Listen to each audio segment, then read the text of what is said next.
Si la thèse de l'attentat est confirmée, on imagine que ce lieu n'a pas été choisi au hasard. C'est un lieu symbolique, un lieu très touristique. Oui, évidemment, on peut dire que le danger était constant quand même. Le pays vit en état d'alerte depuis le double attentat suicide qui a fait plus de 100 morts le 10 octobre devant la gare centrale d'Ankara. Et donc, il y a eu d'autres attentats, par exemple, 2 membres présumés de Daesh soupçonnés de préparer un double attentat suicide à Ankara pendant les fêtes de fin d'année ont été arrêtés.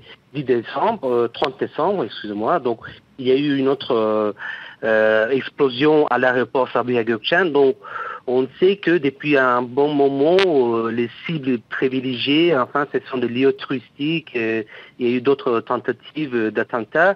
Et le critique qu'on fait en général, surtout par l'opposition, c'est que même si le gouvernement turc mène un combat féroce contre l'organisation séparatiste PKK et Daesh, malheureusement, a réussi à implanter une réseau au moins dans une vingtaine de villes en Turquie, surtout en Anatolie centrale ou dans la zone de l'Est.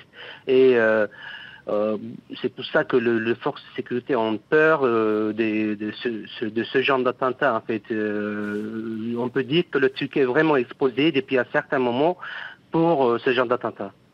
Justement, vous parliez de cette politique ambiguë du président Erdogan qui est menée contre Daesh, le PKK également.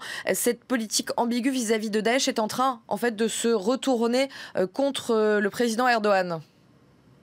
Oui, on ne sait pas encore, nous ne savons pas encore 100% sûr que oui, si bien sûr, c'est confirmé que c'est mais un attentat. on sait que c'est sûr et certain que la situation actuelle en Syrie en met en confrontation directe avec une série d'acteurs étatiques et politiques et terroristes, le PKK, PYD, Daesh, Al-Nusra, et tout dernièrement après les crises de l'avion avec la Russie, Bagdad et l'Iran. Donc il y a une complexité étonnante en fait dans cette région et qui rend la Turquie, le gouvernement turc surtout, immobile face à ce menace. Et on peut parler bien sûr les erreurs de ce choix stratégique en Syrie en fait qui semble aussi une partie de ces attentats.